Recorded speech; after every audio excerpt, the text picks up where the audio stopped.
Central where housing corporation के management के खिलाफ और वर्कर्स के हित में एक बहुत ही महत्वपूर्ण फैसला दिया है।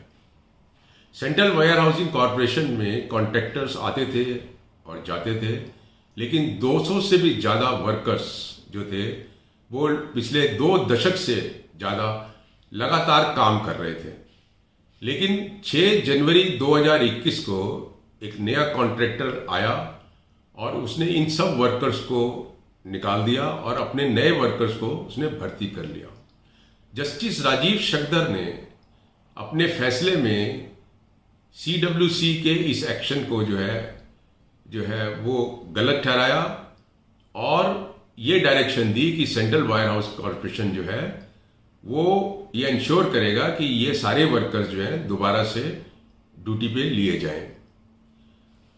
हाई कोर्ट ने एक टिप्पणी भी करी है सेंट्रल वायर हाउस कॉरपोरेशन पे कि ये एक तरीके से डूबियस कैरेक्टर का रोल प्ले कर रहे थे और इन्होंने गलत तरीके से मतलब वर्कर्स को जो है निकलवा दिया नौकरी से।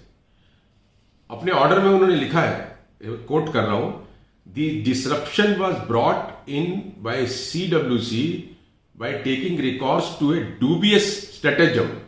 The stratagem was to not only replace the contractor but also ask the contractor to deploy workmen other than those who were already discharging their duties at ICD Patparganj Delhi. तो ये टिप्पणी में उन्होंने क्लियर किया है कि जो CWC की जो एक्शन था वो टोटली जो था वो गलत था। और कोर्ट ने ये भी कहा है कि जो CWC थी और जो कॉन्ट्रैक्टर था उनको प्रायर परमिशन लेनी चाहिए थी ट्रिब्यूनल के पास, जिस ट्रिब्यूनल के पास इन वर्कर्स के केसेस चल रहे हैं।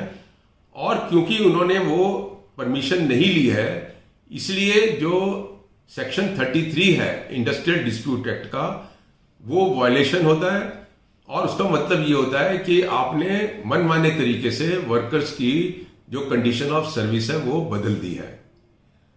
कोर्ट ने ये भी कहा है कि जब आप इनको निकाल देंगे तो वो जो उनके केसेस ट्रिब्यूनल में चल रहे हैं, जिसके अंदर एक में ये है कि जो कॉन्ट्रैक्टर के साथ कॉन्ट्रैक्ट है वो शैम है, अगर वो इनके फेवर में होता है तो भी ये सारे CWC के एम्प्लॉइज हो जाएंगे। दूसरा ये कि रेगुलराइजेशन का इशू है, अगर वो भी वर्कर के फेवर में होता है तो भी वो रेगुलर हो जाएंगे। लेकिन आप इस तरीके से निकाल देंगे तो वो तो एक तरीके से उनका जो लड़ाई है वही खत्म हो जाएगी। तो कोर्ट ने इसको जो है बहुत ही सीरियसली जो है ये कहा है कि ये सब गलत है और आप इन सबको ड्यूटी पे लो। तो मैं समझता हूं कि बहुत बड़ी जीत वर्कर्स की हुई है। और कोर्ट ने यह भी कहा है कि एक सेट ऑफ वर्कर्स जो कॉन्ट्रैक्टर के हैं वो आप दूसरे सेट ऑफ वर्कर से बदल नहीं सकते हैं, क्योंकि इस केस के अंदर इन्होंने जो पुराने वर्कर थे वो नए वर्कर से बदल दिया, उसको कोर्ट ने जो है गलत जो है ठहराया है। Thank you.